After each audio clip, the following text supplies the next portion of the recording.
세상을 떠나서 이제 아버지께로 돌아가실 것을 아신 예수님께서 이제 마치 떠나기 전에 마지막 선물을 주시듯 이 끝까지 사랑하시는 그 사랑을 보여주시기로 작정하신 것입니다. 네, 그래서 내가 너희를 끝까지 사랑하겠다 그런 말로 그들을 설득하신 것이 아니라 저녁을 잡수시던 중에 일어나셔서 겉옷을 벗으시고 수건을 가져다가 허리에 두르시고 그들의 발을 씻기기 시작하셨습니다. 정말 온 인류를 위해 십자가의 사랑을 보여주실 바로 그 전날 밤이죠. 마치 전야제같이 그 십자가의 사랑이 어떻다는 것을 보여주시는 전야제와 같이 3년 반 동안에 같이 살았던 제자들에게, 그 사도들에게 그 사랑이 어디까지인지를 보여주십니다. 또 우리에게, 오늘날의 우리에게도 그 사랑이 어디까지인지를 보여주시는 그러한 아름다운 장면이고 놀라운 장면입니다. 결론적으로는 그 끝이 없는 사랑이란 끝이 없는 사랑이에요. 그런데 그것은 그 어떤 길이라는 것을, 길이, 끝이 없이 영원히 이런 것만이 아니라 그 영어 표현으로는 full extension of his love. 네. 그 전체 범위, 사랑의 전체 범위를 말씀하신다는 것이에요. 말하자면 그 사랑의 높이와 깊이와 넓이와 길이가 어떠한지를 보여주시는 이러한 당신의 사랑이 어디까지인지, 그 어디까지라고 말할 수 없는 그 놀랍고 제한이 없는, 끝이 없는 사랑을 우리에게 조금이라도 이해시키시는 그러한 모습인 것을 보게 되죠. 그래서 이 이야기를 통해서 볼 수 있는 교훈을 오늘 먼저는 예수님이 보이신 본을 보고 또 이 이야기를 통해서 부각되고 있는 두 명의 제자가 있죠. 베드로와 가룟 유다가 있습니다. 이 두 사람을 사랑하시는 그 모습이 어떠한 것인지를 보며 하나님의 그 예수님의 우리를 향한 그 사랑이 또 어떠하심을 우리가 알게 되는 이 시간이 되기를 바랍니다. 네, 예수님은 이렇게 말씀하셨습니다. 너희도 서로 발을 씻기는 것이 옳으니라. 너희가 나를 보고 내가 너희에게 본이 되었으니 너희도 서로 발을 씻기는 것이 옳으니라 라고 말씀하셨어요. 예수님의 본은 먼저는 종으로서의 본을 보여주셨습니다. 우리가 잘 알고 있는 빌립보서 5장에서 7장을 보면은 너희 안에 이 마음을 품으라. 그리스도 예수의 마음이니 여기에서 마음이라는 것은 자세죠. attitude. 네, 예수님의 자세를 가지라 이러한 말씀이죠. 곧 예수 그리스도의 마음이니 그는 근본 하나님의 본체시나 하나님과 동등됨을 취할 것으로 여기지 아니하시고 오히려 자기를 비어 종의 형체를 가져 사람들과 같이 되었고 하나님의 본체, 그 본성을 버리시고 종의 본성, 똑같은 the very nature of God을 버리시고 the very nature of a servant, 그 종의 하나님의 본성, 본체를 버리시고 온전한 종이 되어서 종의 본체를 가지시고 이 땅에 오셔서 섬기신 예수님이십니다. 자신을 비우시고 empty himself, 또 어떤 성경에서는 became nothing, 아무것도 아닌 존재가 되셔서 스스로 낮추셔서 죽기까지 복종하신 그분의 겸손하심이 바로 우리가 가져야 할 그 예수님의 마음이며 태도인 것을 보여주는 것입니다. 네, 사실 발을 씻어주는 일이라는 것은 그 유대 문화권에서는 그 집에 온 손님에게 하는 예법이라고 하죠. 그러나 주인이 씻어주는 것이 아니라 하인에게 그 일을 맡기는데 하인도 유대인으로서 하인된 사람에게는 주지 않는 아주 천한 것으로 이방에서 사온 이방인 종들에게만 시키는 그러한 일이라고 합니다. 그런데 정말 이러한 일을 예수님께서 제자들의 발을 씻기셨죠. 씻기시기 시작한 것입니다. 얼마나 제자들을 당황스럽게 했을까요? 정말 파격적인 일이었을 것입니다. 정말 하나님이신 아들께서 사람이 되셔서 죽기까지 섬기기 위해 우리 안에 오신 하나님의 겸손의 모습, 그것이 예수님이 우리에게 보여주시는 본이시죠.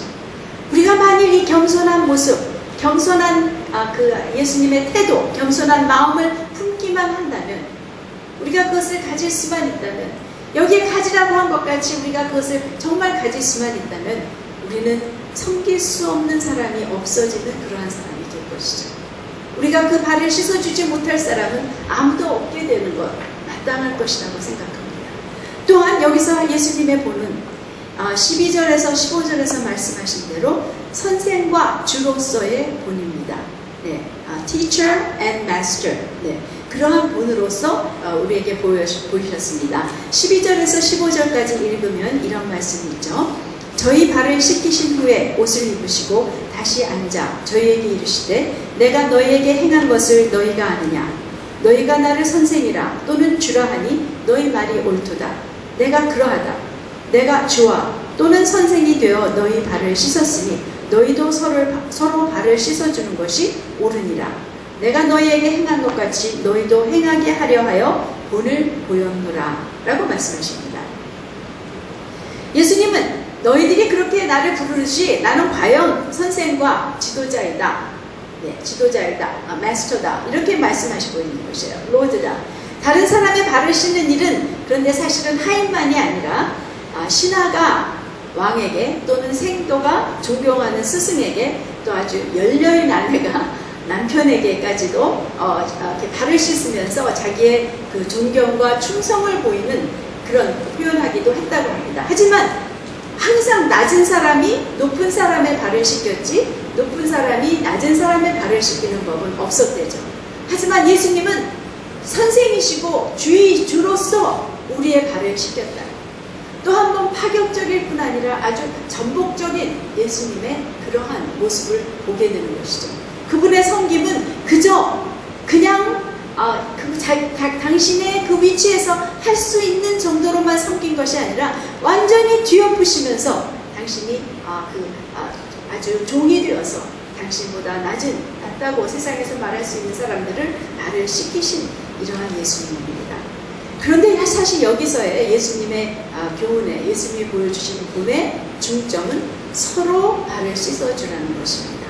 너희도 서로 발을 씻어주는 것이 옳으니라 라고 말씀하세요. 우리가 소위 그 세족식이라는 것을 많이 종종 하죠, 교회 안에서. 네, 그런데 대부분 누가 누구를 씻어줍니까? 목사님이 성도를 씻어주거나 또는 뭐 아버지가 자녀들 또는 남편이 아내를 씻어주면서 마치 내가 높은 사람이지만 내가 낮은 너를 섬긴다 하는 그러한 의미로 발을 씻어줄 때가 많이 있는 것이죠. 그러나 예수님은 우리가 보면 우리가 마태복음 28장 3절에 보면 너희는 랍비라 칭함을 받지 말라. 너희 선생은 하나요. 너희는 다 형제니라. 이 말씀은 높임받기를 좋아하는 그 서기관들과 바리새인들에 대해서 말씀하시면서 너희들은 그렇지 않다. 너희는 높은 자리에 올라와서 높임을 받으려고 하는 자가 아니라 너희는 모두 다 형제다 라고 말씀하시는 것이에요. 랍비가 되려고 스승이 되려고 하지 말라. 이것은 선생의 어떤 가르치는 일을 하지 말라는 얘기가 아니라 상생이라는 직분에 올라서기를 좋아하지 말라는 그러한 말씀이겠죠. 네, 그렇기 때문에 예수님의 바로 그 말씀대로 우리가 예수를 믿어 구원을 얻은 사람이면 모두 다 누구나 다 기능은 다르지만 하는 일들은 다르지만 동일한 형제와 자매라는 것에 대해서도 여기서도 우리에게 말씀해 주시는 것입니다. 말하자면 발 씻김을 받을 필요가 없는 사람은 하나도 없다는 것이에요. 오직 그 18절을 계속 읽어보면 오직 인간으로 오신 예수님은 예수님만이 우리와는 완전히 다른 지도자, 완전하신 지도자이기 때문에 그분만이 발을 씻김을 받을 필요가 없을 뿐이며 우리 모두는 발을 씻겨야 하는 서로 씻고 씻어주는 씻김을 받을 필요가 있는 그러한 자라는 것을 말씀해 주시는 것이죠. 예수님의 겸손한 마음, 예수님의 겸손한 태도를 배워서 품어야 할 우리는 이제 그 제자이자 또 주님 안에 주 안에 형제 자매로서 서로 발을 씻어 주어야 하는 그러한 관계라는 것을 예수님이 말씀해 주시는 것입니다. 서로 발을 씻는 것, 이것은 서로 사랑하는 것의 한 가지 길인 것을 또한 우리는 깨닫게 되는 것이죠. 우리는 야고보서 5장 16절의 말씀을 잘 알고 있습니다. 이건 너희는 서로 죄를 구하고 서로 병 낫기를 위하여 기도하라. 우리가 서로 죄를 구할 때 사실은 서로 죄를 구하며 서로를 위해서 기도할 때 우리 안에 치유가 있게 된다는 것이에요. 제가 다림줄 강의에서도 종종 인용하는 말씀이지만 여기서 병 낫기라는 것은 꼭 육신의 병이 아니라 뒤에를 계속 읽어보면 우리의 마음의 병을 더 많이 얘기해주고 또 우리의 죄를 얘기해주는 것인 것을 우리가 깨닫게 됩니다. 말하자면 우리가 겸손한 마음으로 서로에게 조를 구하는 것, 목사님이나 신부님에게나 또는 더 위의 사람이 아니라 서로 죄를 구할 때 하나님은 그 기도를 들으시고 우리를 치유케 하시는 것처럼 그러한 치유가 일어나는 공동체가 있는 것처럼 예수님은 역시 동일하게 우리의 서로 발을 씻김으로 그러한 사랑을 나누고 그러한 정결함이 있게 되는 몸이 되라는 말씀이죠. 이제 베드로와의 대화를 보면서 예수님이 하시는 말씀을 보면서 발을 씻어주시는 의미가 무엇인지 좀 더 보기로 하겠습니다. 베드로는 결국 베드로를 통해서는 예수님과 상관 있는 삶에 대해서 보여주고 계십니다.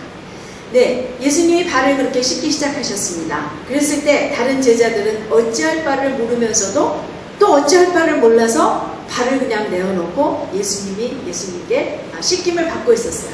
그러나 베드로의 차례가 올 때 역시 우리를 대신해서 언제나 말해주는 베드로답게 이렇게 손을 들고 일어나서 말했을 것입니다. 주께서 내 발을 씻기시겠나이까? 이 말은 무슨 말입니까? 한마디로 예수님 도대체 뭐 하시는 것입니까? 뭘 하시겠다는 것이에요? 이렇게 묻는 것이에요. 그랬더니 예수님께서 이렇게 말씀하셨죠. 나의 하는 것을 내가 이제는 알지 못하지만 이후에는 알리라. 네, 지금은 설명해 줄 수 없는 일이라는 것이에요. 이해할 수 없는 일이라는 것이에요. 하지만 이후에는 알게 될 것이라고, 이해하게 될 것이라고 얘기하세요. 이후란 언제일까요? 그 이후란 아마도 베드로가 실패했다가 다시 회복되고 또 정말 흔히 말하는 수제자가 되어서 다른 제자들을 돌보고 예루살렘 교회를 또 인도하고 하는 가운데 아주 훌륭한 제자가 되었을 때 많은 진리를 깨닫고 그때가 그게 그거였구나 하고 깨달았다는 것을 의미할 수도 있습니다. 하지만 사실은 더 가깝게는 바로 그 밤이 지나고 새벽에 예수님을 3번이나 부인하고 닭소리를 듣게 되고 말씀하신 대로 그 닭소리가 울리며 예수님이 당신을 쳐다보는 그 눈초리를 받았을 때 바로 사실 얼마나 엄청나게 갈등이 많은 정말 통곡하며 떠날 수밖에 없는 그 시간이었지만 어딘가 나와서 어디에 갈 바도 모르며 갈등하고 있을 때 사실은 그 예수님의 발을 씻어주신 그 의미를 이해하게 되었으리라고 우리는 생각할 수 있습니다. 예수님이 내가 이렇게 실패할 것을 아시고 내가 이렇게 엄청난 정말 주님을 모른다는 이러한 엄청난 말을 했을 것을 아시고 예수님이 나의 발을 이미 씻겨주셨구나, 나의 죄를 씻겨주셨구나, 나의 실패를 씻겨주셨구나 하면서 또 누가복음에서 말씀하신 대로 사단이 너를 밀가부를 하는 것을 하였기에 내가 너를 위해 기도하겠다. 또 너는 돌이킨 후에 내 형제들을 굳게 세우라는 그 말씀을 기억하는 것과 동시에 예수님이 발을 씻어주시는 것을 기억하며 다시 형제들이 모인 그곳으로 돌아올 수 있었다라고 우리가 생각해 볼 수 있는 것입니다. 그것이 바로 그 이유가 될 수 있는 것이었죠. 그런데도 불구하고 베드로는 내 발은 절대로 씻기지 못하시리다. 여전히 베드로는 다른 제자와는 자기가 좀 다른 자라는 것. 저절로 그냥 씻김을 받았지만 제 발은 안 됩니다 라는 이러한 모습으로 강경히 맞섭니다. 그러자 예수님은 내가 너를 씻기지 아니하면 내가 나와 상관이 없다. 네, 상관이 없느니라. You have no part, no share with me.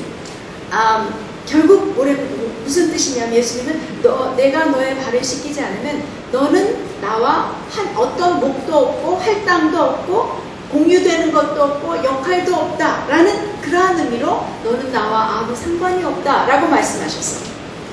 예수님과 그분 자신과 예수님 자신과 또 그분의 일에 아무 관여할 수도 상관이 없는 자라고 말씀하신 이러한 것이죠.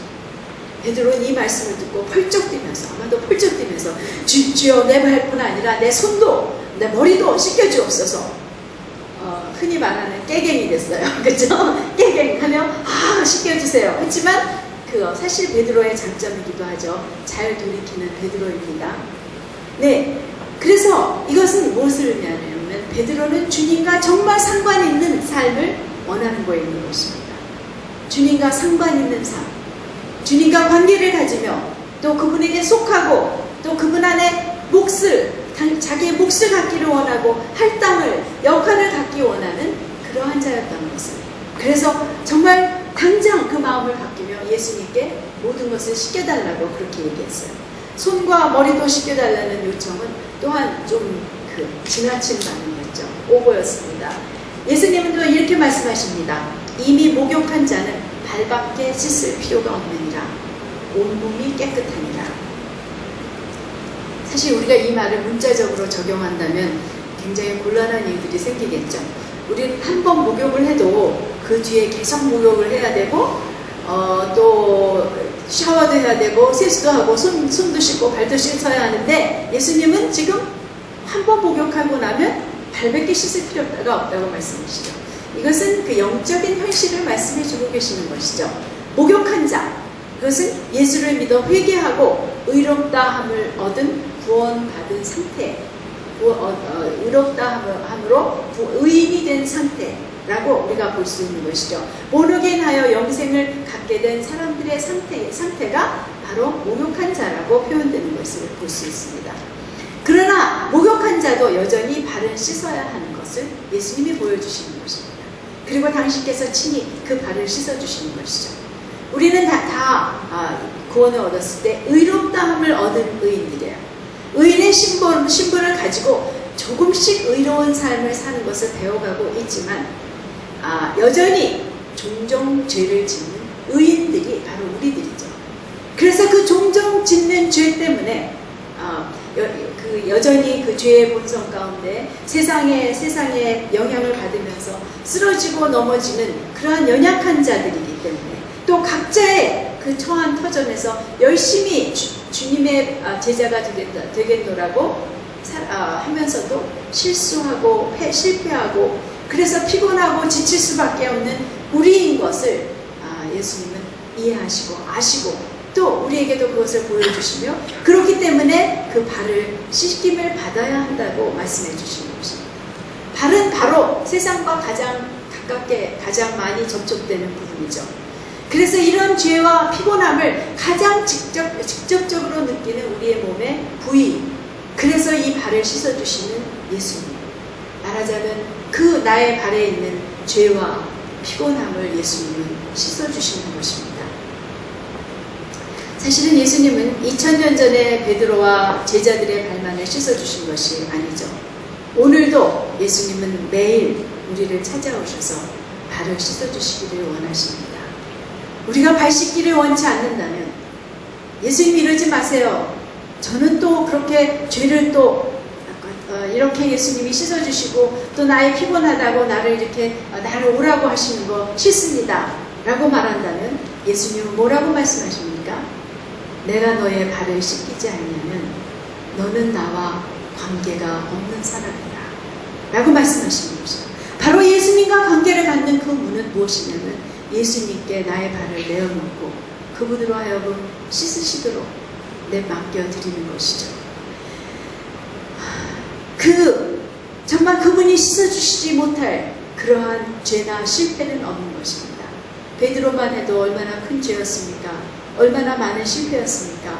정말 낭패였죠. 다시는 예수님의 얼굴을 볼 면목이 없고 제자들에게 나아가서 내가 이러한 사람이다라고 말할 수도 없었을 그런 거였지만 예수님은 그 죄를 이미 아시고 그가 범한 그 실패와 그 연약함을 아시고 미리 그 밤에 씻어주시면 내가 지금은 알지 못하지만 이후에는 이해하리라고 말씀하시며 그 발을 씻어주신 것 같이. 네, 정말 그래서 예수님은 우리의 죄도 내가 이미 지은 죄만이 아니라 오늘도 내가 또 어떻게 할 줄 아시는 예수님께서는 그 발을 씻어주시며 이미 아시는, 당신이 알고 계시는 나의 실패와 나의 연약함과 나의 지침과 쓰러짐을 이미 씻어주시며 내가 실패했을 때 다시 주님에게 돌아올 수 있도록, 내가 지쳤을 때 다시 힘을 얻어 주님에게 돌아오실 수 있도록 아침마다 내 발을 씻어주시기를 원하시는 예수님이신 것을 우리는 믿을 필요가 있는 것이죠. 이제 가룟 유다를 보기를 원합니다. 이 가룟 유다는 깨끗하지 않은 자입니다. 10절 후절에서부터 11절에 보면 너희가 깨끗하나 다는 아니니라 하셨습니다. 그리고 11절에서는 이는 자기를 팔자가 누구인지를 아십니다. 그러므로 다는 깨끗이 아니하다 하십니다. 네, 다는 제자들에게 너희는 온몸이 깨끗하다 하시고 다는 아니다라고 말씀하셨어요. 예수님은 가룟 유다가 당신을 배반하여 팔려는 것을 이미 알고 계셨던 것이죠. 그렇다면 깨끗하지 않다는 것은 무엇입니까? 목욕을 한 자와 같이 생각해보면 결국은 회개하고 주님을 영접하여 구원받지 못한 자, 회개하지 않았고 구원받지 못한 자, 영적인 목욕을 하지 않은 자, 유다의 상태가 그러했다는 것이에요. 놀랍게도 유다는 3년간 예수님과 함께 살고 있었지만 예수님을 자신의 구주로 받아들이지 않고 있는 사람이었다는 것을 우리가 볼 수 있는 것입니다.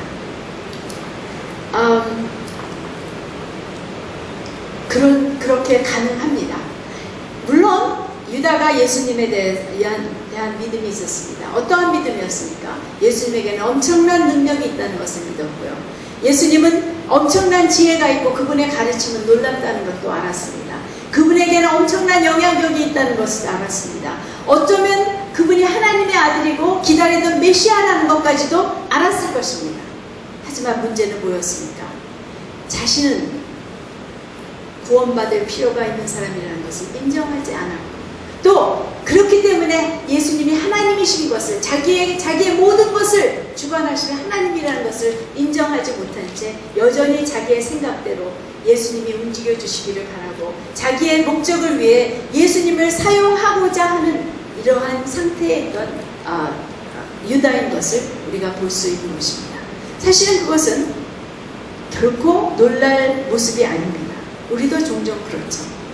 어쩌면 우리는 물론 구원을 받은 자들이지만 어쩌면 우리는 예수님을 우리의 목적을 위해서 사용하기 위해서 믿는다 하지 사실은 예수님을 나의 하나님으로 온전히 인정하며 그분의 목적을 내 안에서 구하지 않는다면 우리 역시 유다와 조금 비슷한 그러한 모습일 것입니다. 물론 우리는 구원받은 자들이지만 여전히 내가 예수님으로 하여금 나의 하나님 되시게 하는가, 나의 모든 것 되시게 하는가, 내가 그분의 모든 뜻을 마땅히 따라야 할 그분인가, 아니면 예수님은 나를 그저 도와줘야 되고 내가 해야 하는 일을, 내가 계획한 일을 이루셔야 하고 나의 뜻대로 움직여 주셔야 하는 그러한 사람으로 생각하고 있다면 유다의 그러한 믿음 없음과 닮은 모습이죠. 네, 자기의 목적, 아마도 유다는 그 정치적인 해방을 가져다 줄 메시아 예수님은 정치적인 해방을 가져다 주셔야 할 것이다 라고 기대했을 것이고 또 그렇게 하셔야 된다고, 그래서 예수님께서 이제 내가 잡혀서 죽게 될 것을 말씀하실 때는 어쩌면 유다가 팔기로 작정한 이유 가운데 우리가 상상해 볼 수 있는 이유는 아마도 예수님의 팔을 비틀어서라도 예수님이 잡히시게 되면 어쩌면 드디어 싸우실 수밖에 없게 되기 때문에 당신의 능력과 그 권세로 이 로마 정부를 깨트리고 다시 이스라엘을 회복하실 것이다라는 기대로 했을 것이라고도 생각하는 그러한 그 추측들이 있는 것이죠. 또한 자기의 유다의 또 한 가지 문제는 돈을 사랑하는 것, 돈을 좋아하는 것이었죠. 그래서 예수님에게 있는 그 돈괴를 맡아서 자기의 유익을 받고자 하는 그러한 개인적인 목적으로도 예수님을 쫓았다는 것을 우리가 볼 수 있는 것입니다. 말하자면 유다는 구원이 없는 자였습니다. 예수님을 가장 가깝게 보고 예수님의 많은 일들에 참여하고 예수님과 함께 살았음에도 불구하고 구원을 받지 못한 자로서 그러나 놀랍게도 예수님은 이 유다를 그대로 아시면서도 유대를 끝까지 사랑하시는 예수님이었죠. 심지어 자기를 파는 것을 이미 다른 복음서에 의하면 이미 돈을 받고 난 뒤였습니다. 이 6월절 만찬 시간에는. 그러나 정말 그럼에도 불구하고 이미 그가 그의 발을 씻어주시는 예수님께서 유다의 발을 씻으셨을까요? 안 씻으셨을까요? 씻으셨습니다. 12절에 보면 그 발 씻기를 마치고 나신 후에 라는 말이 나옵니다. 예수님이 유다만 빼어놓고 그 자리에 있는 유다만 빼어놓고 11 제자만 발 씻어주실 그러한 분이 아닙니다. 오히려 유다를 더욱더 그 죄를 더욱더 정성스럽게 씻어주셨을 그러한 예수님이라고 우리는 믿을 수 있는 것이죠. 구원받지 못한 유다이지만 또 당신을 배반하고 팔고 있는 유다이지만 그를 사랑하심으로 그 발을 씻어 그가 범할 죄를 이미 씻으시고 용서하시는 예수님의 모습을 우리에게 보여주시는 것입니다. 왜요? 그가 회개하고 마음을 돌이켜 회개하고 돌아올 수 있는 길을 예수님은 열어주시고 그가 회개하기를 간절히 바라는 마음으로 그 죄를 씻으신 것이죠. 그 발을 씻었다고 유다가 구원받는 자가 되는 것은 아닙니다. 여전히 그가 돌이켜야 하고 그가 예수님을 하나님으로 인정하는 그러한 일이 필요한 것이지만 예수님은 그 죄를 씻으셔서 유다로 하여금 하나님의 은혜로 오신 예수님의 사랑을 받으며 그래서 예수님께 돌이키기를 바라는 그러한 간절한 마음이셨죠. 네, 우리가 이것은 한 사람의 의견이 아닙니다. 어떤 사람이 이렇게 생각할 수 있고 어떤 사람은 유다는 사랑받을 자격이 없다라고 생각할 수 있다. 저는 절대로 그렇게 생각하지 않습니다. 구약의 이스라엘의 하나님을 보십시오. 그 백성들이 그 엄청난 사랑을 받고도 거듭 하나님을 배반했습니다. 심지어는 성전 안에서도 성전에서 하나님을 섬긴다고 하면서 우상을 함께 섬기고 우상을 숨겨놓고 섬기고 정말 그 이방 사람들도 안 하는 더 악한 일을 하는 일들이 구약에 얼마나 많이 기록되어 있습니까? 하나님은 애통하시며 그들을 벌을 주시기도 하지만 결코 그들을 끝까지 버리지 않으시고 사랑하시고 회복하시고 그들을 돌이키시려는 기다리시는 그분의 마음이 구약 전체에 얼마나 많이 있습니까? 바로 그것이 하나님의 사랑이며 그것이 바로 유다를 사랑하시는 예수님의 그 사랑인 것을 우리에게 보여주시는 것이죠. 네, 그 사랑은 또한 21절에서도 우리가 볼 수 있습니다. 13장 21절의 말씀을 읽으면 예수께서 이 말씀을 하시고 심령에 민망하여 가라사대 내가 진실로 너희에게 이르노니 너희 중 하나가 나를 팔리라 하시니. 네, 예수님이요 이제 이렇게 이 저녁이 깊어지는데 예수님의 심령이 막 민망해지시기 시작했어요. He is troubled in his spirit. 네, 그 영이 아주 그 고통 가운데 있게 되신 것이에요. 왜 심령이 이렇게 민망해지셨을까요? 잡히실 시간이 가까워지기 때문에 죽는 것에 대해서 어떤 염려가 있으시기 때문에? 절대로 아니죠. 예수님은 죽으러 이 세상에 오셨어요. 예수님이 이미 이 모든 일이 되어질 대로 되어지고 있다는 것을 아시고 계세요. 하지만 무엇 때문에 심령이 민망하신 것? 바로 그 뒤에 말씀에서 얘기해주고 있습니다. 바로 그 다음에 바로 너희 중 하나가 나를 팔리라. 내가 심령이 민망하여 가라사대 내가 진실로 너희에게 이르노니 너희 중 하나가 나를 팔리라. 이렇게 말씀하고 계세요. 여러분, 예수님이요 여러 번이나 유다가 배반할 것에 대해서 말씀하십니다.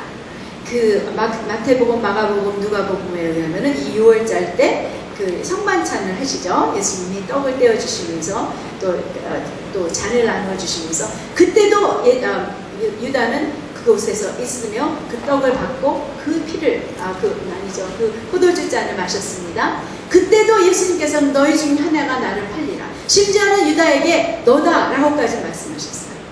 그런데 놀랍게도 그곳에서 유다가 바로 예수님이 말씀하시는 그 사람인 것을 안 사람들은 하나도 없었습니다. 예수님이 거듭해서 유다가 내가 누군가 나를 팔 것이다 하시는 말씀은 결국 누구에게 하시는 말씀입니까? 누가 들으라고 하시는 말씀입니까? 유다가 들으라고 하시는 말씀이에요. 유다야, 나는 내가 그렇게 하는 것을 알고 있다. 그렇지만 나는 여전히 너를 사랑한다. 내가 너의 발을 씻긴다 라고 말씀하시는 것이에요. 그럼에도 불구하고 유다는 마음이 돌이키지 않습니다. 그러자 예수님은 너무 마음이 이제 시간이 유다가 마음을 돌이킬 시간이 점점 없는 것을 보시며 민망해지신 것이에요. 그래서 또 말씀하시는 것이에요. 너희들 중에 진실로 너희에게 말하노니 너희들 중에 나를 팔 자가 하나가 있다. 어떤 사람이 이런 걱정을 하죠. 그러면 유다가 혹시라도 회개하면 예수님이 십자가에 못 박혀 안 죽으시게 되고 그러면 우리가 구원을 못 받은 건 아니에요. 절대로 그런 일은 없습니다. 사실은 이 일은 이미 돌이킬 수 없는 것이었고 예수님은 반드시 십자가에 돌아가실 것이고 만약에 유다가 회개해서 용서를 받고 했다 할지라도 하나님은 어떠한 방법으로든 이 일을 예수님이 십자가에서 돌아가실 수 있는 그 일은 진행할 수 있도록 하실 수 있는 분이시기 때문에 그것은 유다가 없으면 되어지지 않을 일이라는 것은 우리가 걱정할 필요가 없는 것이죠. 예수님은 뒤에 나오지만 예수님은 내가 택한 자를 안다. 그렇다면 예수님은 왜 유다를 택하셨을까? 예수님이 12제자를 선택하셨죠. 기도하시고 나서 유다를 왜 선택하셨을까? 여러 사람들이 그러한 얘기를 합니다. 예수님이 처음부터 아셨지만 이 목적을 위해 유다를 택하셨다. 저는 절대로 예수님이 그런 분이 아니시라고 생각합니다. 왜냐하면 먼저는 하나님은 절대로 악한 목적을 위해서 사람을 만드시지 않는 분이세요. 우리의 선택으로 악해지는 것입니다. 그렇지 않습니까? 한 사람을 이러한 악한 목적으로 만드시는 하나님이 아니세요. 선하신 분이세요. 그렇기 때문에 사실은 예수님이 가룟 유다를 보시면서 처음에 유다를 보시면서 제자로 택하실 때 그가 저 사람이 나를 배반할 사람이다 아시고 하셨는지 모르고 하셨는지는 몰라요. 예수님은 모르실 수 있는 분입니다. 왜요? 사람으로 오셨고 또 한 가지 예를 보자면 그 혈루병 앓던 여인이 뒤에 와서 몰래 예수님의 옷자락을 잡았습니다. 그래서 병이 나았습니다. 그러자 예수님이 뭐라 그러셨습니까? 누가 내 옷자락을 만졌느냐? 예수님은 누가 만졌는지는 모르시는 것이에요. 단지 자기에게서 병 고치시는 능력이 흘러나간 것을 아시고 누구냐고 아무도 안 나오는데도 계속 찾으셨을 때 그 여인이 나온 것을 보죠. 무슨 말이냐면 예수님이 이 땅 가운데 하시고 또 아신 것, 또 그 행하신 모든 것은 아버지께서 하신 것이고 아버지께서 알려주신 것이에요. 예수님에게 임한 성령께서 알려주시는 만큼만 아시며 사시고 예수님의 성령께서 주신 능력으로만 이 땅 가운데 사신, 그래서 우리에게 내가 행한 모든 것을 너희가 할 수 있다라고 말씀하신 것이죠. 만약에 예수님께서 전지전능하신 하나님으로 이 땅 가운데 오셔서 사셨다면 우리에게 결코 내가 한 모든 일을 할 수 있다라고 말씀하시지 않으십니다. 오직 성령으로 인해서 예수님이 사셨던 것 같이 우리도 성령으로 인해서 예수님이 할 수 있는 모든 일을 할 수 있는 것이기 때문에 예수님에게는 아직 나타나지 않은 것들도 있을 수 있다는 것이에요. 그러나 가룟 유다를 보실 때 예수님은 엄청난 잠재력을 보셨을 것입니다. 물론 위험한 사람인 것도 보셨을 것이에요. 그렇지만 당신의 제자로서 당신이 사랑하셔서 변화된다면 엄청나게 훌륭한 제자가 될 그 잠재력을 보시며 바로 이 유다를 사랑하시기로 작정하여 선택하셨다고 저는 믿습니다. 그러나 유다는 계속해서 그 사랑을 거절하고 이제 그 마지막 사랑까지도 거절하고 있는 이러한 모습이죠.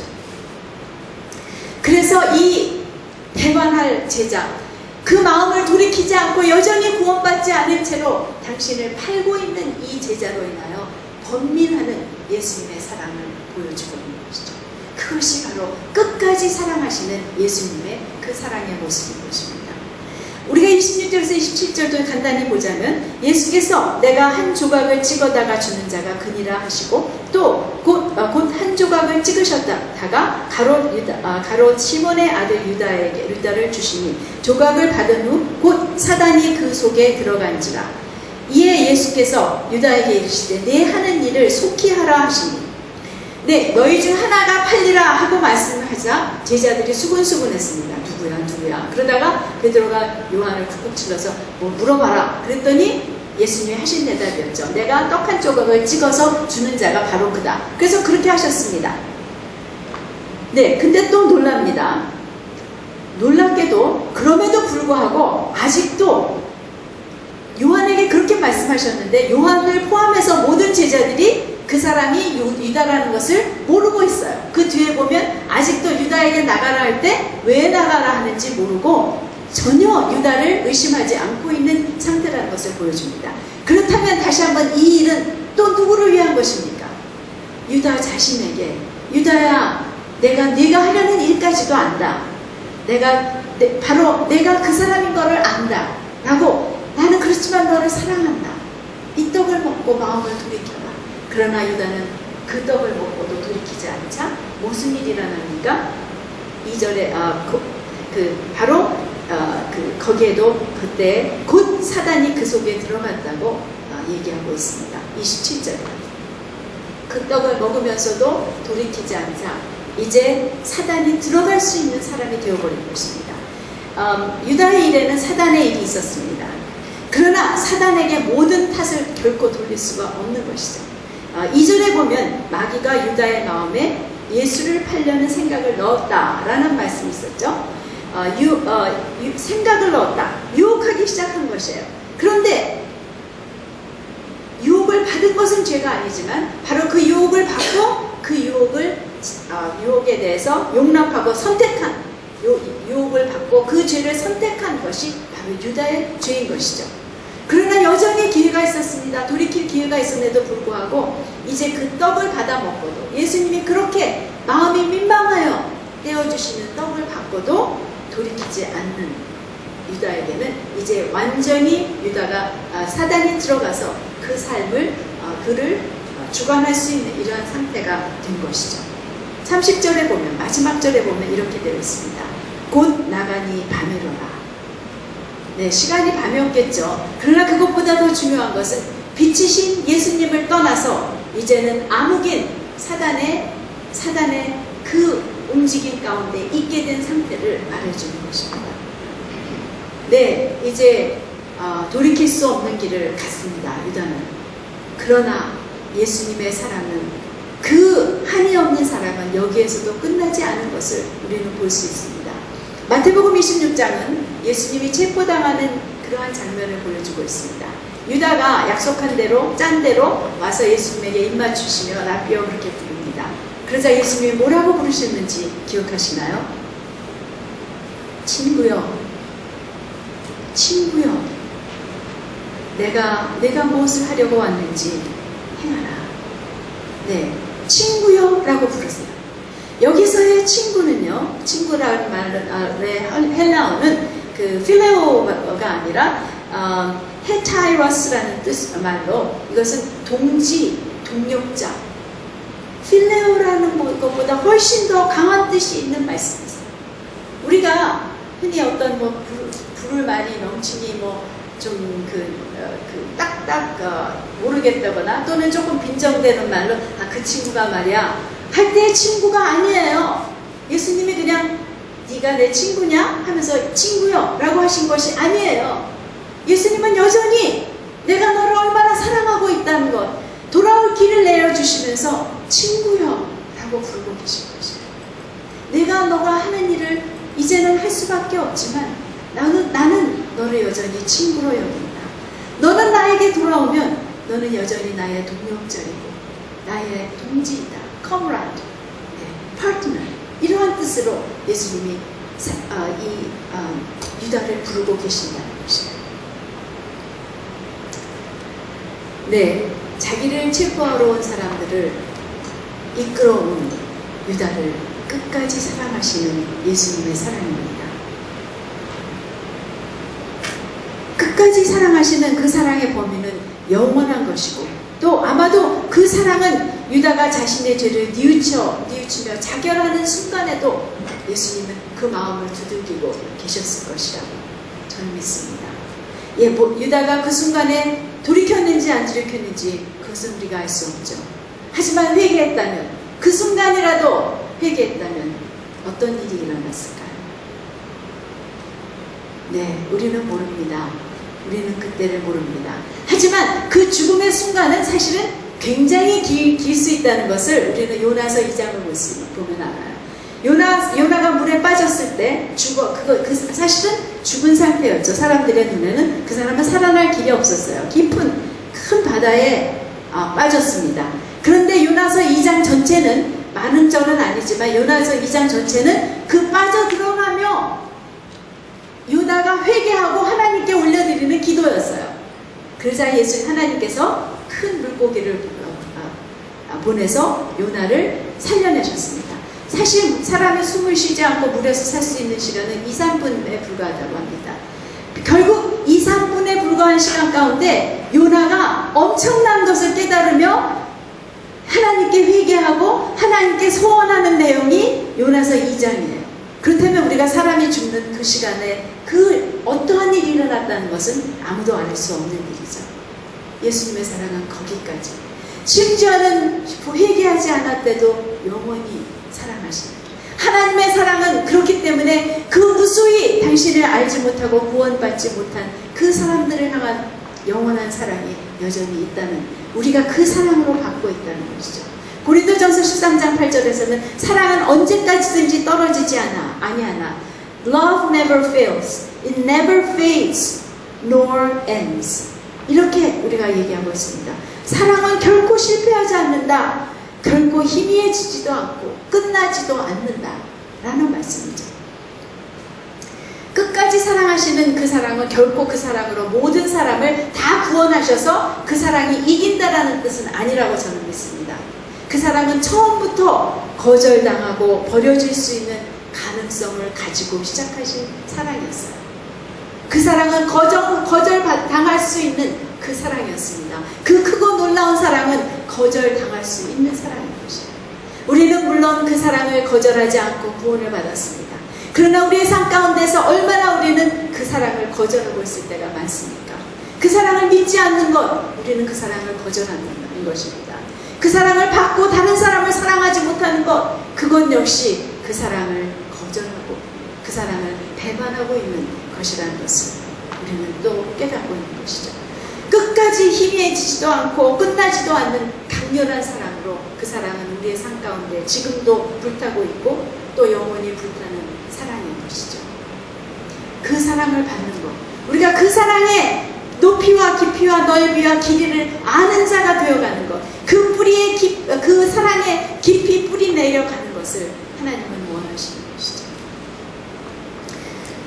네, 우리 잠깐 적용하고 마치도록 하겠습니다.